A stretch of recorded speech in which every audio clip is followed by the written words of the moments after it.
Good morning बच्चों, universal biology में आप सभी का स्वागत है। हम लोग पढ़ रहे हैं क्लास 11 का बायोलॉजी का chapter number 8 cell the unit of life. अभी तक में हम लोगों ने पढ़ लिया कि structural and functional unit of all living organisms is called cell. जीवन की संरचनात्मक एवं क्रियात्मक इकाई को ही कोशिका कहते हैं। ठीक है, डिस्कवरी ऑफ सेल, कोशिका की खोज सबसे पहले रॉबर्ट हुक ने किया था। ठीक है, लेकिन उसने डेड सेल का खोज किया था। डिस्कवरी ऑफ लिविंग सेल, जीवित कोशिका की खोज एंटोनी वॉन ल्यूवेनहॉक ने किया था। हमने ये भी पढ़ लिया कि अगर एक एनिमल सेल और प्लांट सेल को इलेक्ट्रॉन माइक्रोस्कोप से देखा जाए तो वह कैसा दिखता है, सेल के अंदर में कौन कौन सा पार्ट्स होता है, ये सभी हम लोगों ने पिछली क्लास में पढ़ लिया था। हमने प्लांट सेल और एनिमल सेल में अंतर को भी पढ़ लिया था। पिछली क्लास में मैंने आप सबसे क्वेश्चन पूछा था कि रॉबर्ट हुक ने कौन सा बुक लिखा था। आप सभी ने सही सही आंसर लिख करके भेज दिया। रॉबर्ट हुक ने माइक्रोग्राफिया नाम का बुक लिखा था। क्लियर? आज के लेक्चर में हम लोग पढ़ने वाले हैं सेल थ्योरी, कोशिका सिद्धांत के बारे में। ठीक है, ये सेल थ्योरी, कोशिका सिद्धांत क्या होता है, इसके बारे में आज हम लोग पढ़ने वाले हैं। मैंने सब चीज लिख दिया है। अगर आप इसका स्क्रीनशॉट लेना चाहते हैं तो पहले स्क्रीनशॉट ही ले लीजिए, क्योंकि हम बाद में कुछ से कुछ इसमें लिख देंगे। स्क्रीनशॉट इसका ले लेना है। ठीक है, हो गया स्क्रीनशॉट? ठीक, तो आज हम बात करेंगे सेल थ्योरी के ऊपर कि ये सेल थ्योरी, कोशिका सिद्धांत होता क्या है। एक तरफ से सभी पॉइंट को हम पढ़ेंगे और सभी पॉइंट को ठीक से समझा देंगे। ठीक है, तो सेल थ्योरी के बारे में, कोशिका सिद्धांत के बारे में हम लोग पढ़ते हैं। ठीक, क्या लिखा हुआ है? Cell theory proposed by German botanist Matthias Jacob Schleiden and British zoologist Theodor Schwann in 1839। मतलब 1839 ईस्वी में, ध्यान से समझते चलना है, 1839 ईस्वी में German botanist Matthias Jacob Schleiden, ठीक है, जर्मनी के scientist Matthias Jacob Schleiden and British zoologist Theodor Schwann, दोनों ने मिलकर के कोशिका सिद्धांत प्रस्तुत किया था, सेल थ्योरी दिया था। यानी 1839 ईस्वी में दो साइंटिस्ट, एक जर्मनी का बोटनी के साइंटिस्ट मैथियस जैकब स्लाइडेन और ब्रिटिश जूलॉजिस्ट थियोडोर स्वान, दोनों ने मिलकर के सेल थ्योरी प्रस्तुत किया था, कोशिका सिद्धांत प्रस्तुत किया था। अब कोशिका सिद्धांत में क्या क्या कहा गया? ठीक है, तो सबसे पहले 1838 ईस्वी में in 1838 Matthias Jacob Schleiden examined a large number of plants and observed that all plants are composed of different kinds of cells which form the tissue of the plant। देखो ये टिश्यू क्या होता है, सेल समझ में आता है। जीवन की संरचनात्मक एवं क्रियात्मक इकाई को ही सेल कहते हैं। ठीक है, अब सेल्स के ग्रुप को हम टिश्यू कहते हैं। बहुत सारा सेल्स अगर एक साथ है, अगर सभी सेल्स का फंक्शन और उसका स्ट्रक्चर मैच करता है तो इस सेल्स के ग्रुप को हम कहते हैं टिश्यू। टिश्यू यानी कि उत्तक, कोशिकाओं के समूह को ही उत्तक कहते हैं। Group of cells is called tissue. ठीक है, हाँ, तो यहां पर कहता है कि 1838 ईस्वी में, सबसे पहले 1838 ईस्वी में मैथियस जैकब स्लाइडेन नाम के वैज्ञानिक ने बहुत सारे प्लांट्स का स्टडी किया, बहुत सारे पौधे का अध्ययन किया। ठीक है, मैथियस जैकब स्लाइडेन ने सबसे पहले बहुत सारे पौधे का अध्ययन किया और उन्होंने पाया कि सभी पौधे का जो शरीर है वह विभिन्न प्रकार के सेल्स से मिलकर के बना होता है। मैथियस जैकब स्लाइडेन ने बहुत सारे पौधे का अध्ययन किया और उसने पाया कि सभी पौधे का शरीर विभिन्न प्रकार के सेल्स, विभिन्न प्रकार की कोशिकाओं से मिलकर के बना होता है। और ये सेल्स, ये जो सेल्स है, ये पौधे में टिश्यू यानी कि उत्तक के रूप में रहते हैं। क्या कहा? 1838 ईस्वी में मैथियस जेकब स्लाइडेन नाम के वैज्ञानिक ने विभिन्न प्रकार के बहुत सारे पौधे का अध्ययन किया और उन्होंने पाया कि सभी पौधे का शरीर विभिन्न प्रकार के सेल्स से मिलकर के बना होता है और ये सभी सेल्स पौधे में टिश्यू के रूप में रहते हैं। फर्स्ट पॉइंट में किसी को कोई दिक्कत नहीं? ठीक है। नेक्स्ट पॉइंट देखो क्या कहता है। इन 1839 इनकी अब 1839 ईस्वी में Theodor Schwann studied different types of animal cell and reported that cells had a thin outer layer which is today known as the plasma membrane। मतलब ये कि 1839 ईस्वी में थियोडोर स्वान नाम के वैज्ञानिक ने विभिन्न प्रकार के एनिमल सेल्स का अध्ययन किया, विभिन्न प्रकार के एनिमल सेल्स का स्टडी किया और उन्होंने पाया कि सभी एनिमल सेल के बाहर एक पतली झिल्ली होती है। सभी एनिमल सेल के बाहर एक पतली झिल्ली पाई जाती है, एक लेयर पाया जाता है और उस लेयर को आज हम कहते हैं प्लाज्मा मेम्ब्रेन या सेल मेम्ब्रेन। देखो क्या कहता है। 1839 ईस्वी में थियोडोर स्वान नाम के साइंटिस्ट ने विभिन्न प्रकार के एनिमल सेल का स्टडी किया और स्टडी करने के बाद उन्होंने पाया कि सभी एनिमल सेल के चारों ओर एक पतली झिल्ली होती है और उस झिल्ली को आज हम क्या कहते हैं? सेल मेम्ब्रेन या प्लाज्मा मेम्ब्रेन कहते हैं। ठीक, आगे देखो क्या लिखा हुआ है। ही also concluded based on his studies on plant tissue that the presence of cell wall is a unique character of the plant cells। मतलब स्वान ने अपने परीक्षण के आधार पर यह भी कहा, उन्होंने प्लांट टिश्यू का भी अध्ययन किया, स्वान ने प्लांट टिश्यू का भी अध्ययन किया और उन्होंने पाया कि सभी प्लांट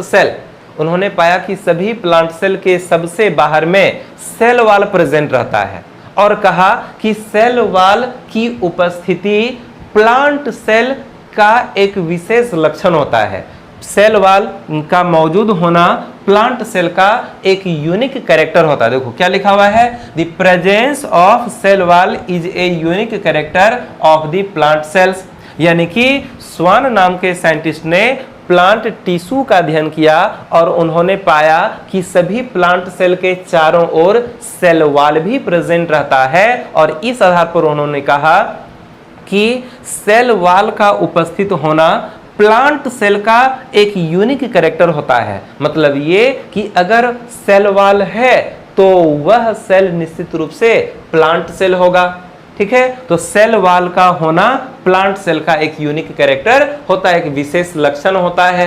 ठीक है, आगे देखो क्या लिखा हुआ है। On the basis of this Schwann propose the hypothesis that the bodies of animals and plants are composed of cells and products of cells.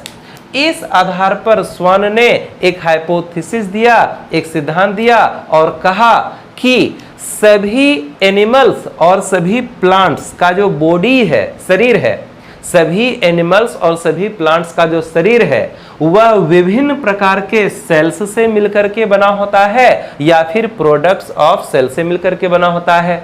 यानी कि स्वान ने इस आधार पर कहा कि सभी पौधे और सभी जंतु, सभी प्लांट्स और सभी एनिमल्स का शरीर विभिन्न प्रकार के सेल्स, विभिन्न प्रकार की कोशिकाओं से मिलकर के बना होता है और कोशिकाओं के उत्पाद यानी कि प्रोडक्ट ऑफ सेल से मिलकर के बना होता है। यानी कि संसार में जितने भी जीव हैं सभी जीव का शरीर विभिन्न प्रकार के सेल्स से या फिर सेल्स के प्रोडक्ट से ही मिलकर के बना होता है। ठीक है, और यही था उस समय का सेल थ्योरी। यानी कि 1839 ईस्वी में जो सेल थ्योरी दिया गया उसमें इतना ही बात को कहा गया।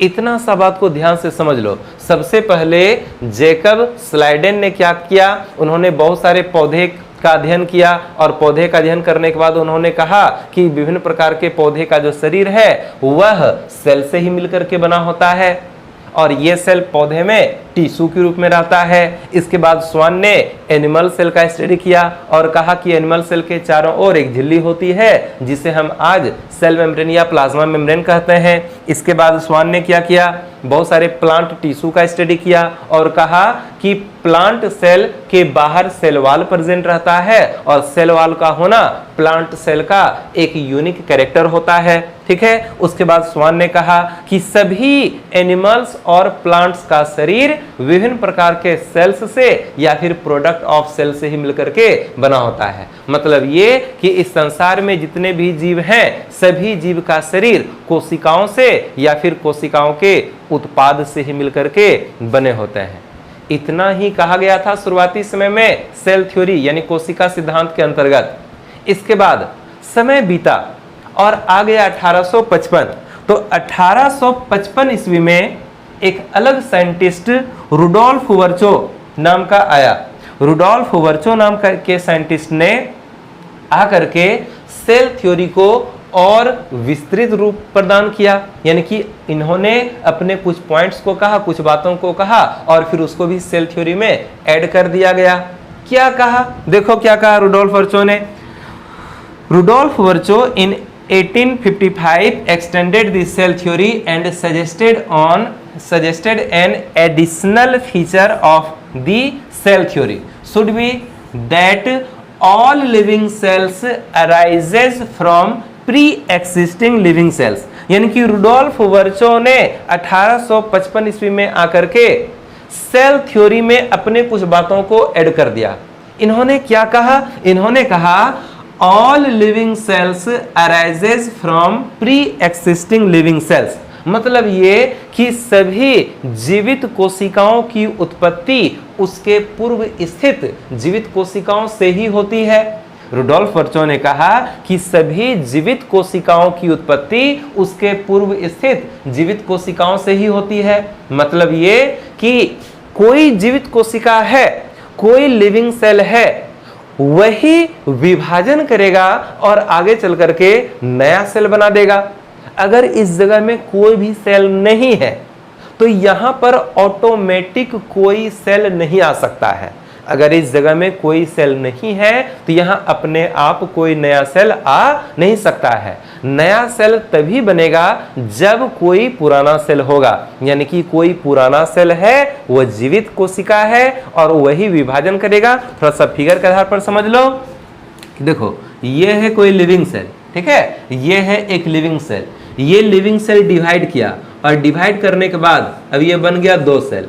डिवाइड होने के बाद कितना सेल बन गया, 2 सेल। तो ये जो नया सेल है इसका निर्माण इस पुराने सेल से ही हुआ। ये पुराना सेल जो कि जीवित था यही विभाजन किया और 2 नया सेल बना लिया।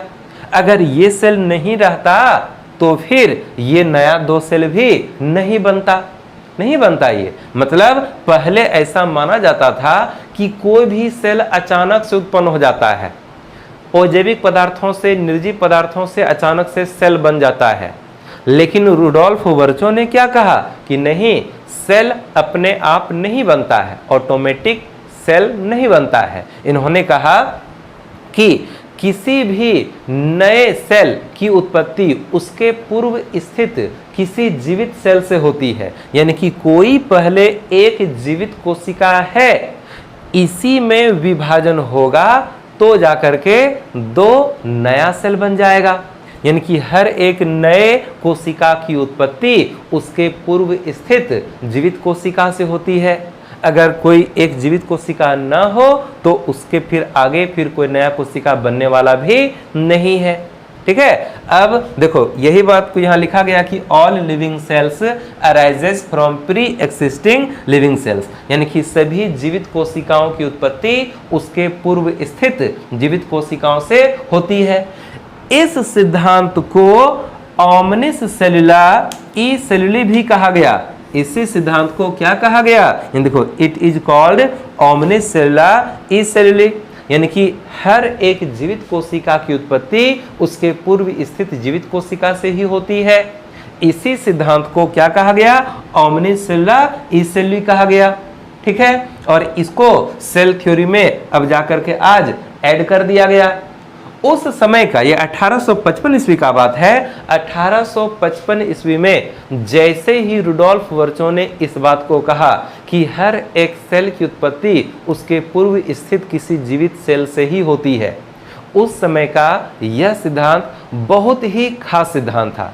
आज तो हम जानते ही हैं कि सेल में डिवीजन होता है, एक सेल डिवाइड करता है और फिर दो नया सेल बन जाता है। आज हमारे लिए ये एक नॉर्मल सा बात है, लेकिन 1855 ईस्वी में जब इन्होंने ये सिद्धांत दिया तो उस समय ये एक बहुत ही अजीब सी बात हो गई थी, बहुत ही एक बड़ी बात थी। बहुत सारा परिवर्तन, मतलब जो साइंस का जो नियम सब जो उस समय के हिसाब से था उसमें बहुत बड़ा परिवर्तन हो गया था इसके सिद्धांत की वजह से।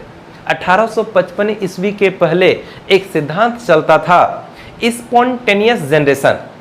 अब ध्यान से समझ लो हम क्या बोल रहे हैं। 1855 ईस्वी के पहले एक सिद्धांत चलता था जिसको बोलते थे स्पॉन्टेनियस जनरेशन, हिंदी में उसको बोलते हैं स्वतः जनन, हिंदी में उसको बोलते हैं स्वतः जनन। यह सिद्धांत कहता क्या है? यह सिद्धांत कहता है कि जीवन की उत्पत्ति, पृथ्वी पर जीवन की उत्पत्ति या जीवों की उत्पत्ति अजैविक पदार्थों से अपने आप हुई है और आज भी होती है। मतलब ये कि जब पृथ्वी पर कोई भी जीव नहीं था तो पहली बार पृथ्वी पर जीव की उत्पत्ति अजैविक पदार्थों से हुई थी और आज भी बहुत सारे जगहों में अजैविक पदार्थों से ही जीवों की उत्पत्ति होती है। यही कहा गया था स्पॉन्टेनियस जनरेशन सिद्धांत में, स्वतः जनन सिद्धांत में।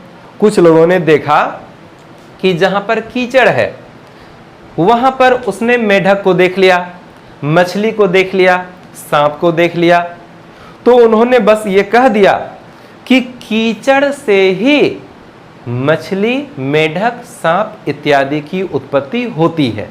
उन्होंने कह दिया कि कीचड़ से ही मछली, मेढक, सांप की उत्पत्ति होती है। अब कीचड़ तो अजैविक है, कीचड़ तो नॉन लिविंग है कि नहीं? उसमें तो जीवन है नहीं, यानी कि उस अजैविक कीचड़ से ही सांप बन गया, मेढक बन गया, ठीक है, मछली का निर्माण हो गया, इस तरह से निर्माण हो गया।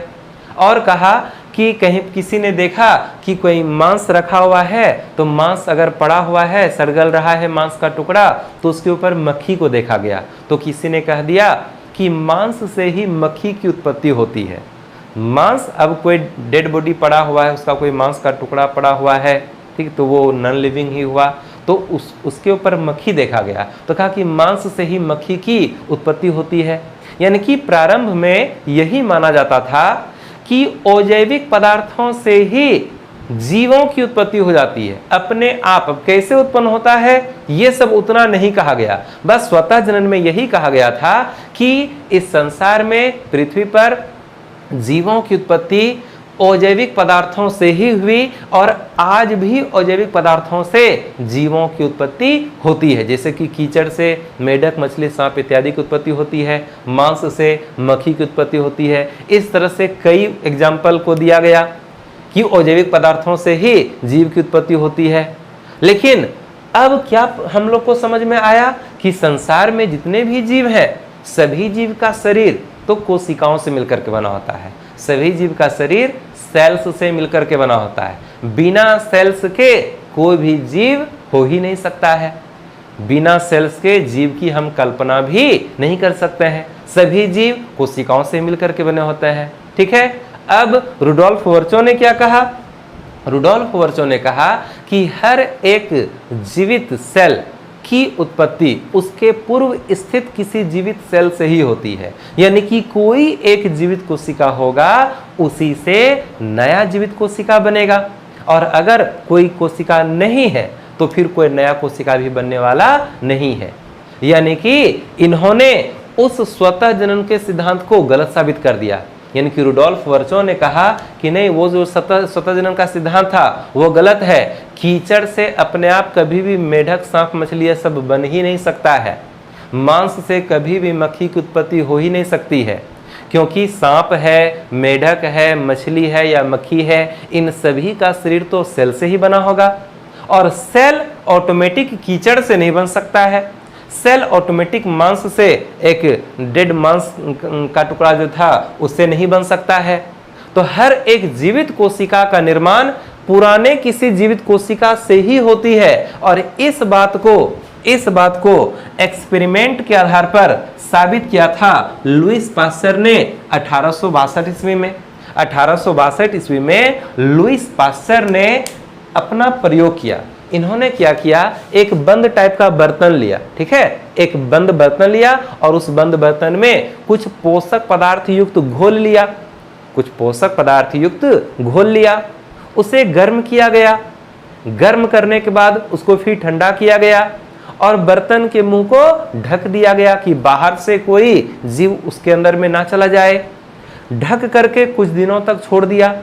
कुछ दिनों के बाद जब जांच किया गया बर्तन के अंदर के पोषक पदार्थ का कि क्या उसमें कोई जीव उत्पन्न हुआ है, तो पता चला कि कोई भी जीव उसमें नहीं है। उसमें कोई भी सूक्ष्म जीव या और भी किसी तरह का कोई भी जीव उस बर्तन के अंदर में नहीं पाया गया, ठीक है। इसके बाद लुईस पास्चर ने क्या किया, बर्तन के मुंह को खुला छोड़ दिया, बर्तन के मुंह के ऊपर के ढक्कन को हटा दिया और कुछ समय तक उसको छोड़ दिया। उसके बाद फिर से जांच किया गया कि क्या बर्तन के अंदर के पोषक पदार्थ में कोई जीव है कि नहीं है। तो देखने पर, जांच करने पर पता चला कि उसमें कई प्रकार का सूक्ष्मजीव मौजूद था। मतलब ये कि जब तक बर्तन का मुंह बंद रहता है तब तक बर्तन के अंदर के पोषक पदार्थ में कोई सूक्ष्मजीव बनता नहीं है। लेकिन जैसे ही बर्तन के मुंह को खुला छोड़ दिया जाता है तो फिर उसके बाद उस बर्तन के अंदर के पोषक पदार्थ में बहुत सारे सूक्ष्मजीवों को पाया जाता है। मतलब ये कि इस बर्तन के अंदर में अपने आप सूक्ष्मजीव का निर्माण हुआ नहीं था। मतलब ये कि अगर सूक्ष्मजीव का निर्माण अपने आप होने का रहता ना, तो जब बर्तन का मुंह बंद रहता है तो उस समय भी सूक्ष्मजीव बन जाना चाहिए था। लेकिन जब तक बर्तन का मुंह बंद रहता है तब तक सूक्ष्मजीव वहां पर नहीं बना। और जैसे बर्तन के मुंह को खुला छोड़ दिया गया तो फिर वहां सूक्ष्मजीव पाया गया। इसका मतलब यह है कि जब बर्तन के मुंह को खुला छोड़ा गया तो बाहरी वातावरण से सूक्ष्मजीव उस बर्तन के खुले मुंह से होकर के उस पोषक पदार्थ में आ गया था और उसने वहां पर अपनी संख्या को बढ़ा लिया था। मतलब ये कि बाहर से सूक्ष्मजीव आ गया और ऑटोमेटिक अपने आप सूक्ष्मजीव की उत्पत्ति वहां पर नहीं हुई थी। तो यह साबित हो गया कि अपने आप किसी जीव की उत्पत्ति नहीं होती है, किसी भी जीव की उत्पत्ति उसके पूर्व स्थित जीव से ही होती है। यानी कि कोई भी कोशिका अपने आप नहीं बनता है, किसी भी कोशिका का निर्माण उसके पूर्व स्थित किसी जीवित कोशिका से ही होती है। यानी कि all living cells arises from pre existing living cells, सभी जीवित कोशिकाओं की उत्पत्ति उसके पूर्व स्थित जीवित कोशिका से ही होती है, ठीक है। और इस सिद्धांत के बाद स्वतः जनन का वह सिद्धांत हमेशा हमेशा के लिए खत्म हो गया। उस सिद्धांत को फिर गलत माना गया और इस सिद्धांत को सही माना गया, ठीक है। आगे देखते हैं क्या लिखा हुआ है। देखो, cell theory as understood today as, यानी कि इतना कहानी सुनने के बाद आज हम सेल थ्योरी में मुख्य दो बातों को समझते हैं। ये सब तो एक इतिहास है कि सेल थ्योरी में किसने क्या कहा, कब कहा, ठीक है, और किस तरह से कहा। आज हम सेल थ्योरी के विषय में दो तरह के पॉइंट को हम लोग समझते हैं। क्या लिखा हुआ है, all living organisms are composed of cells and products of cells, यानी कि सभी जीवित जीव कोशिकाओं से बने होते हैं और कोशिकाओं के उत्पाद से बने होते हैं। All living organisms are composed of cells and products of cells, यानी कि सभी जीवित जीव सेल्स से बने होते हैं और प्रोडक्ट ऑफ सेल से बने होते हैं। यानी कि संसार में जितना भी जीव है सभी जीव का शरीर सेल्स और प्रोडक्ट ऑफ सेल्स, कोशिका और कोशिका के उत्पाद से ही मिलकर के बना होता है, ठीक है। और क्या कहता है, all cells arise from pre existing cells, यानी कि सभी कोशिका उत्पन्न होता है उसके पूर्व स्थित कोशिका से। यानी कि हर कोशिका की उत्पत्ति उसके पूर्व स्थित कोशिका से ही होती है। तो आज हम लोग सेल थ्योरी में इन 2 पॉइंट्स को पढ़ते हैं, ठीक है। पूरा कहानी है और लेकिन आज हम संक्षेप में बोलें कि सेल थ्योरी का मतलब क्या है, तो सेल थ्योरी का यही कहना है कि सभी जीवित जीव सेल्स और प्रोडक्ट ऑफ सेल से ही मिलकर के बने होते हैं और सभी सेल्स अपने पूर्व स्थित किसी लिविंग सेल्स से ही उत्पन्न होते हैं। इतना समझ में आ गया, ठीक है। अब देखो, सेल थ्योरी को पढ़ने के बाद हमें यह समझ में आता है कि संसार में जितने भी जीव हैं सभी जीव सेल से ही मिलकर के बने होते हैं। लेकिन यहां पर सेल थ्योरी का एक एक्सेप्शन है, सेल थ्योरी का एक अपवाद है। वो क्या है? सेल थ्योरी का एक एक्सेप्शन होता है। क्या? तो लिखते हैं exception of cell theory,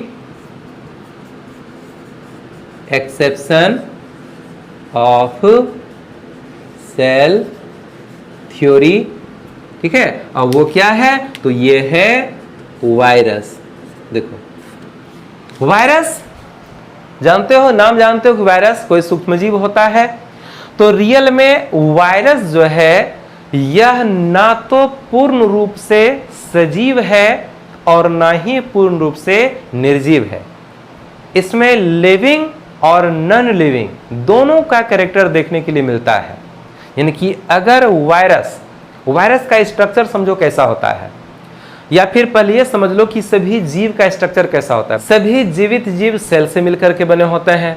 sales के चारों ओर सेल मेम्ब्रेन प्रेजेंट रहता है। सेल मेम्ब्रेन के अंदर में एक जीवित लिक्विड प्रोटोप्लाज्म प्रेजेंट रहता है। फिर सेल के सबसे बीच में न्यूक्लियस रहता है। उस न्यूक्लियस में मौजूद रहता है डीएनए और आरएनए, ठीक है। अब जरा सा समझ लो कि वायरस का स्ट्रक्चर कैसा होता है। वायरस में सबसे बाहर प्रोटीन का एक कवर होता है। वायरस में सबसे बाहर प्रोटीन का एक कवर होता है और उसके अंदर में या तो डीएनए या तो आरएनए, दोनों में से कोई एक प्रेजेंट रहता है। वायरस के अंदर में प्रोटोप्लाज्म एब्सेंट होता है। वायरस के अंदर में प्रोटोप्लाज्म नहीं पाया जाता है। सभी जीव जीवित क्यों है? क्योंकि सभी जीव की कोशिका के अंदर एक जीवित लिक्विड प्रेजेंट है जिसको हम बोलते हैं प्रोटोप्लाज्म। प्रोटोप्लाज्म के वजह से ही कोई भी जीव जीवित है। प्रोटोप्लाज्म ही मेन लिविंग लिक्विड होता है, उसी से तो जीवन उत्पन्न हुआ है। लेकिन उसी चीज की कमी होती है वायरस में। वायरस में प्रोटोप्लाज्म होता ही नहीं है। वायरस में सबसे बाहर एक प्रोटीन की झिल्ली होती है और उसके अंदर में या तो डीएनए होगा या तो आरएनए होगा, दोनों में से कोई एक होगा, कोई प्रोटोप्लाज्म नहीं है। और इस आधार पर हम वायरस को नॉन लिविंग मान लेते हैं। अगर वायरस कहीं पर पड़ा हुआ है, कहीं जमीन पर पड़ा हुआ है, ठीक है, तो वह एक धूल मिट्टी के समान है, वह कंकर पत्थर के समान है, उसमें जीवन का कोई भी लक्षण नजर नहीं आएगा। लेकिन अगर कोई वायरस किसी लिविंग सेल के अंदर प्रवेश कर जाता है, अगर एक वायरस लिविंग सेल के अंदर प्रवेश कर जाता है, तो फिर वो वायरस उस लिविंग सेल के मशीनरी का यूज करने लगता है और वह अपने नंबर को बढ़ाने लगता है। मतलब वायरस अगर लिविंग सेल के अंदर चला गया तो फिर वह लिविंग जैसा व्यवहार करने लगता है, वह सजीव जैसा व्यवहार करने लगता है और अपने नंबर को धीरे धीरे बढ़ाने लगता है और जिस लिविंग सेल के अंदर है उस लिविंग सेल को धीरे धीरे मार देता है। फिर बगल वाले लिविंग सेल पर अटैक करेगा, फिर उसमें जाकर के अपने नंबर को बढ़ाएगा, फिर कुछ समय बाद उसको भी मार देगा, फिर अगले सेल पर अटैक करेगा। यानी कि वायरस अगर बाहरी वातावरण में है तो वह निर्जीव है और अगर वायरस किसी जीव के अंदर चला गया तो फिर वो सजीव बन जाता है। तो एक वायरस के स्ट्रक्चर को क्या हम एक सेलुलर स्ट्रक्चर बोल सकते हैं? नहीं बोल सकते हैं, क्योंकि सेल का जो स्ट्रक्चर होता है बाहर से सेल मेम्ब्रेन, अंदर में प्रोटोप्लाज्म होना चाहिए। तो इस तरह का स्ट्रक्चर तो वायरस का होता नहीं है। तो वायरस वह है जिसका कि सेलुलर स्ट्रक्चर नहीं है, लेकिन कि यह किसी जीवित कोशिका के अंदर जाकर के सजीव की भांति व्यवहार करने लगता है और दूसरे जीवों में बीमारियों को भी उत्पन्न करता है। तो सेल थ्योरी का नियम यहाँ वायरस के ऊपर लागू नहीं होता है। हम वायरस को कहते हैं connecting link between living and non living. मतलब वायरस जो है यह अजीवित और जीवित के बीच की योजक कड़ी होती है। इतना समझ में आ रहा है। सेल थ्योरी सभी जीवों पर लागू होता है, लेकिन वायरस के ऊपर यह सेल थ्योरी लागू नहीं होता है, इसलिए सेल थ्योरी का अपवाद हो जाता है कौन? वायरस। तो आज के क्लास में हम लोगों ने सेल थ्योरी को समझा और इसके आगे हम लोग फिर अगले क्लास में पढ़ेंगे। तो इसको ध्यान से समझना है। इसको किसी को अगर समझने में दिक्कत हो, अगर इंग्लिश में दिक्कत होता है, उसको आप हिंदी में भी लिख सकते हैं। और अगर कि कोई चाहते हैं कि हम हिंदी में ही इसको पढ़ाएं, हिंदी टाइप से पढ़ाएं, यानी कि वर्ड को इंग्लिश में रख दें और जो सेंटेंस बनता है इसको हिंदी कर दें। दो तरह का बात है, या तो पूरा इंग्लिश में लिख दें या तो वर्ड को इंग्लिश में और सेंटेंस को हिंदी में कर दें। तो जिस भी तरह से आप पढ़ना चाहते हैं वो आप कमेंट करके हमको बताएं, ठीक है? क्योंकि हमको ऐसा लग रहा है कि जब हम ये इस चैनल को स्टार्ट किए थे तो शुरू में यहाँ पर हम क्लास 12 का ही वीडियो हम अपलोड कर रहे थे, अभी तो क्लास 11 का भी वीडियो अपलोड करने लगे। तो शुरू में हिंदी इंग्लिश मिक्स करके पढ़ा रहे थे, तो वो सभी वीडियो स्टूडेंट सब ज़्यादा देख रहा था। और जब से केवल इंग्लिश में पढ़ाना शुरू कर दिए हैं, हिंदी में बोलना, इंग्लिश में लिख देना, तब से स्टूडेंट वीडियो को थोड़ा कम देख रहा है, ऐसा हमको लग रहा है। हमारे रिकॉर्ड के आधार पर जो हम अपने लैपटॉप में देखते हैं कि किस वीडियो पर कितना वॉच टाइम आया, तो हमें ऐसा लगता है कि इंग्लिश वाले लेक्चर में थोड़ा कम वॉच टाइम आ रहा है और जो हिंदी टाइप का, जो हिंदी इंग्लिश मिक्स टाइप का जो वीडियो था उसमें ज़्यादा वॉच टाइम आ रहा है। तो आप हमें कमेंट करके बताएं कि आपको पूरा इस तरह से इंग्लिश में ही पढ़ना है या फिर हिंदी इंग्लिश मिक्स करके पढ़ना है। जिस तरह का आपका कमेंट आएगा हमारा आगे का वीडियो उसी तरह का होगा, ठीक है? तो आप कमेंट करके हमको जरूर बताएं, ठीक? तो आज के क्लास में हम लोग इतना ही पढ़ते हैं, इसके आगे हम लोग अगले क्लास में पढ़ेंगे। Thank you so much, all the best.